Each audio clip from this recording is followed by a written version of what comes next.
dia, boa tarde, boa noite, galera. Uou! Vamos ver agora o nosso capítulo.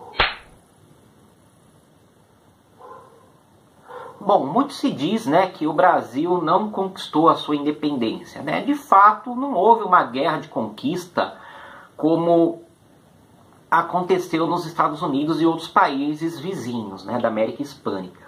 Na verdade, o que se comentam os historiadores, se discutem sobre o real teor da independência do Brasil, é que houve, na verdade, uma separação de bens entre a família Orleans e Bragança, né, da dinastia do Dom Pedro e do Dom João VI. Né? Por quê? Porque lá na Europa, em Portugal, havia o medo das forças liberais acabarem transformando o país numa república. E aqui no Brasil havia também o medo de que isso acontecesse. Então, para que a monarquia se fortalecesse tanto em Portugal quanto no Brasil, a família se separou e Dom Pedro ficou no Brasil, seu pai ficou em Portugal, na Europa. Né? Por que tem essa teoria? Vários motivos, mas pensem bem. Se Portugal rompeu com o Brasil, como é que o Dom Pedro não deixou de ser herdeiro do trono português? Não é verdade? Coisa que a gente vai ver no finalzinho do capítulo. Dom Pedro foi para Portugal e assumiu o trono como Dom Pedro IV. Ele foi coroado em Portugal e foi ele que fez a primeira Constituição portuguesa. Bom, vamos continuar. Então, o que houve foi algumas lutas, principalmente no Nordeste, geralmente por oficiais do exército português que acho que não tinham entendido bem essa situação, pegaram em armas para impedir a separação entre Brasil e Portugal. Alguns locais foram de lutas bem intensas, né? Na Bahia os brasileiros tiveram que montar uma resistência contra os portugueses. O Dom Pedro chegou a contratar um mercenário, o almirante inglês Lord Thomas Cochrane, para lutar contra essas tropas portuguesas, né? Tanto que lá no Ipiranga, perto do Monumento da Independência, tem a rua Lord Cochrane. E o Dom Pedro teve que vencer essas resistências do exército português para se manter em paz no trono. A Inglaterra reconheceu a independência do Brasil sob duas condições. Né? Primeiro, renovar por mais 15 anos o Tratado de 1810, né, que fixava em 15% para os ingleses a taxa de alfândega, né, para os produtos ingleses entrarem no Brasil, e também que em 3 anos se extinguisse o comércio de negros escravizados no Brasil, o tráfico negreiro. Coisa que a gente viu que vai demorar mais umas 3 décadas. Pois é. Só no governo do Dom Pedro II, filho do Dom Pedro I, é que o tráfico vai se tornar ilegal e que de fato vai deixar de existir. Né? Com isso, os ingleses se fortaleceram. Portugal aceitou reconhecer a independência do Brasil desde que fossem ressarcidos pela perda de uma fonte de riqueza sua. Porque legalmente o Brasil pertencia a Portugal. Né? Então, se o Brasil se tornava independente, Portugal estava sendo lesado no seu direito. Então o Brasil teve que pagar 2 milhões de libras em ouro, uma quantidade enorme na época, para se tornar independente. O Brasil tem esse dinheiro? Lógico que não. Então o Brasil pegou emprestado. Né? Então vamos recapitular. Dom João VI, quando foi embora do Brasil, limpou os cofres do Banco do Brasil. O Banco do Brasil ficou sem nada. Depois, quando o Brasil se tornou independente, teve que pagar 2 milhões de libras para os ingleses para se tornar independente. Resultado, né? O Brasil estava numa aguda crise econômica. Bom, na parte da Constituição, já que o Dom Pedro se pretendia um monarca liberal, com Constituição, blá blá blá, o texto da Constituição foi elaborado pelo irmão de José Bonifácio, Antônio Carlos de Andrade e Silva. Era uma Constituição liberal burguesa, né? O imperador tinha limites, né? Os senadores seriam indicados mais com consenso entre as províncias, né? Era liberal burguês, ou seja, para você participar das eleições como eleitor ou como candidato você teria que ser rico, né? E os estrangeiros não poderiam participar dos cargos de senador, de deputado, ou seja, se visava uma diminuição da influência dos portugueses no poder. Por quê? O Dom Pedro, para ficar no poder, ele se uniu aos brasileiros, né? Então Dom Pedro ele foi português para tornar o país independente, né? Perdão, foi brasileiro para tornar o país independente, mas na hora de governar ele deu uma banana para os brasileiros e ficou do lado dos portugueses, né? Voltando, então para tomar o poder, para se coroar imperador do Brasil, ele ficou aliado dos brasileiros. Para governar o Brasil, ele ficou do lado dos portugueses, né? Ele não aceitou a Constituição que estava sendo feita, foi super autoritário, mandou fechar o Congresso. Essa moda de governante fechar o Congresso aí, infelizmente, é antiga e ilegal. E aí, ele mesmo, junto com os seus amigos portugueses, fez uma Constituição e outorgou. Uma Constituição que é legal, estabelecida por parlamentares eleitos através do voto democrático, ela é promulgada, porque ela é resultado de uma série de consensos. As pessoas elegeram seus representantes, os seus representantes discutiram as leis e as leis foram votadas. Então ela é promulgada, como a nossa atual Constituição de 1988. Uma Constituição outorgada é aquela que é imposta. O Dom Pedro I impôs uma Constituição aos brasileiros, né? Ele se fechou com seus amigos portugueses, mas ele dizia que era uma Constituição liberal, olha só, porque ela tinha o poder executivo, né, exercido pelo imperador, que punha as leis em execução. Ela tinha um poder legislativo, que era a Câmara dos Deputados e Senadores, votando as leis para serem aprovadas pelo poder executivo. O poder judiciário, que era encarregado do cumprimento das leis, né, que era formado pelos juízes, pelos magistrados. Só que tinha o quarto poder. Aí que o problema começa. O quarto poder era totalmente absolutista. Por quê?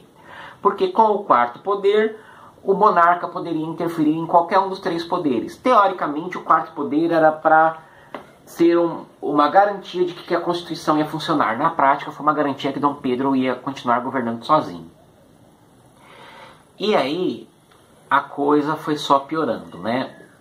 Só 2% da época da população brasileira votava, porque tinha que ser homem, acima dos 25 anos e rico, né? Livre, obviamente, né? Então, não poderia ser mulher, já excluía um montão. Não poderia ser pobre, excluiria praticamente o país inteiro, já que a maioria do país era formado por negros escravizados, né? E maior de 25 você excluía todo mundo que não tinha chegado aos 25. E detalhe, as pessoas viviam pouco na época, então você chegar aos 25 anos ainda era um grande feito. Bom, resultado, né? A religião continuava oficial católica romana com essa Constituição, mas se as pessoas tivessem discrição, né, se elas fossem discretas, elas poderiam praticar outras religiões. Só que não poderia ter templo com formato de templo e nem usar roupas típicas da rua, né? Imagina aqueles judeus que andam de barbão e chapelão, que você olha e fala, aquele cara é judeu. Não poderia, tá? Bom, o Dom Pedro, ele foi muito autoritário no Nordeste, né? A capitania de Pernambuco, a província de Pernambuco, tinha muitos intelectuais com ideias iluministas, fundaram a Confederação do Equador, juntando ali o Ceará, o Rio Grande do Norte, a Paraíba, o Pernambuco e Alagoas, e desejaram formar uma república nordestina. Por quê? Porque o Dom Pedro era autoritário, o Nordeste tinha sido completamente esquecido desde o tempo lá do Dom João VI, né? E resultado, Dom Pedro foi super autoritário, usou de extrema violência na repressão e para acabar de vez com a rebelião, ele mandou fuzilar o Frei Caneca, né? Já ouviram falar desse nome? O Frei Caneca, que era um religioso quando criança vendia canecas na rua e era muito querido pelo povo porque ele era um padre da Igreja Católica Popular, né? Aquela que está ao lado das pessoas, do povo. Então, o Frei Caneca, para vocês terem uma ideia do prestígio dele, ele foi condenado à forca, mas ninguém ousou enforcá-lo. Então, ele foi fuzilado por quê? Porque ninguém saberia de quem foi a bala que o matou, né? Ele era muito querido. E aí a popularidade do Dom Pedro despencou. Ele também, além de autoritário, ele foi incompetente na administração da Guerra da Cisplatina. A Guerra da Cisplatina é a chamar, para nós, a Guerra da Cisplatina, lá no Uruguai, é a sua independência. Por quê? Porque o Uruguai era parte do Brasil. Quando os espanhóis abriram as fronteiras para o Napoleão atacar Portugal, os portugueses vieram para cá, né, a vinda da família real para o Brasil, e aí eles atacaram, os portugueses atacaram a mano do Dom João VI o território, do atual Uruguai, e o Dom Pedro I perdeu a província cisplatina, que era o atual Uruguai. Então o país deixou de ser a província cisplatina e passou a se chamar República Oriental do Uruguai, que é até hoje oriental. Por quê? Por causa do lado do rio. A Argentina era o lado ocidental do Rio da Prata. O Uruguai, o lado oriental do Rio da Prata. Rio da Prata é o mais largo do mundo. Eu atravessei o Rio da Prata de Buenos Aires até a colônia del Sacramento, uma cidade que nasceu portuguesa, virou espanhola, voltou a ser portuguesa e hoje é uruguaia. Atravessei de barco, são 100 quilômetros de rio. A gente olha assim, parece o mar, mas não é, é um rio, é água doce. Enfim, por isso que é República Oriental do Uruguai. E aí o que vai acontecer? O Dom Pedro ficou tão desprestigiado que uma vez ele foi visitar uma cidade, tocaram uma marcha fúnebre, ao invés de tocar os sinos que era o hábito de quando uma autoridade chegava nas cidades, uma autoridade importante chegava nas cidades, a igreja principal tocava o sino.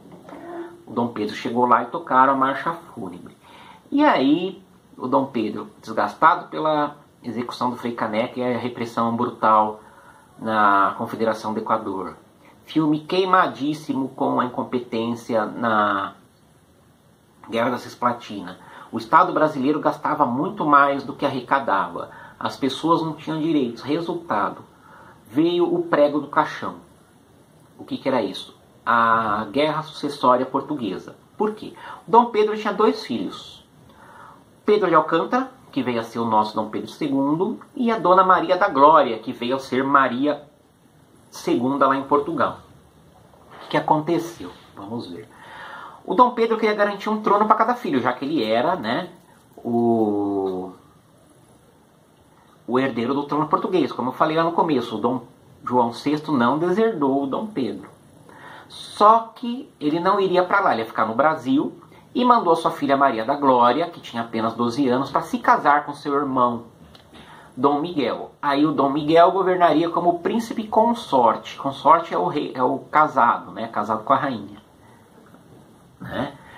Então, a Dona Maria da Glória foi lá, lógico que não casou com 12 anos, porque ela era uma criança, ela ia casar com seu tio após os 18, mas o casamento já estava, os contratos todos assinados. Só que o Dom Miguel não queria saber de esperar Maria da Glória ser adulta, nem nada disso. Ele tomou o poder e se coroou rei de Portugal. E aí o que aconteceu?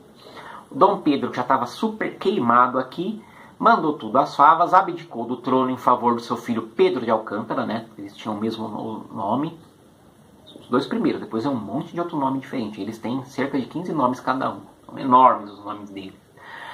E, enfim, o Dom Pedro I largou tudo no Brasil, combateu o Dom Miguel, venceu e se coroou em Portugal como Dom Pedro IV. Eu vi algumas obras em homenagem a ele, algumas estátuas dele lá quando eu estive em Portugal.